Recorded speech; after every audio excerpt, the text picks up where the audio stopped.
আমাদের মাননীয় প্রধানমন্ত্রী তিনি ট্রাফিক আইন মেনে কিন্তু যাতায়াত করেন। তিনি বলেছেন আরেক ব্যক্তির কথা ডলার নামে, তো সে বারবারই বলছে এই কথা। এই বিষয়ে পুলিশের পক্ষ থেকে আমরা বোল্ড কোনো বক্তব্য পাচ্ছি না।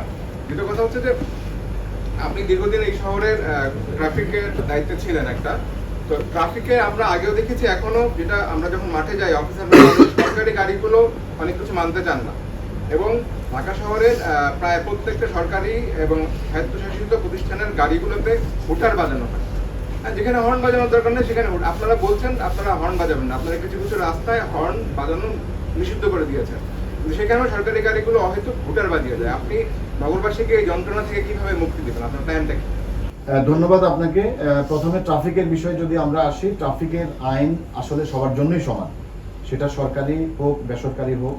যেমন আমাদের যারা পুলিশ সদস্য, আমরা কিন্তু ক্লিয়ার মেসেজ দিয়েছি যে আমাদের পুলিশ সদস্যের কেউ যদি ট্রাফিক আইন অমান্য করে আমরা তাদের বিরুদ্ধে ব্যবস্থা নেব ট্রাফিক আইন অনুযায়ী।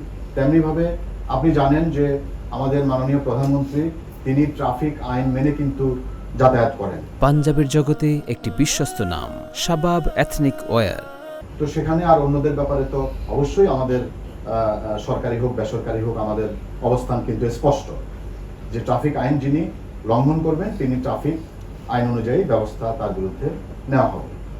আর যেখানে হর্ন বাজানো নিষেধ বা হুটার তো আসলে আপনার সাধারণ যানবাহন যেগুলো আছে, ইমার্জেন্সি যানবাহন ছাড়া কারা হুটার বাজাতে পারবেন বা হুটার লাগাতে পারবেন সেটা কিন্তু ট্রাফিক আইন এবং বিধিতে স্পষ্ট বলা আছে।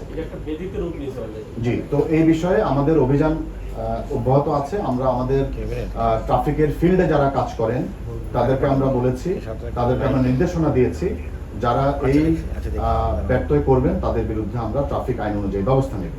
আর আপনার দ্বিতীয় যে প্রশ্নটি ছিল যে রামিসা, শিশু রামিসা হত্যা এবং ধর্ষণের যে আসামি, তারা যে অন্য ব্যক্তির নাম বলার চেষ্টা করেছে বা বলেছে, তো এটি আসলে আমাদের যে ধারণা যে এটা আসলে বিচার প্রক্রিয়াকে প্রলম্বিত করার জন্য তারা হয়তো বিভিন্ন কৌশলের আশ্রয় নিয়েছে। আমাদের তদন্তে তৃতীয় যাদের বিরুদ্ধে আমরা চার্জশিট দিয়েছি তাদের বাইরে আর কারো ইমপ্লিকেশন বা জড়িত হওয়ার কোনো প্রমাণ পাওয়া যায়নি।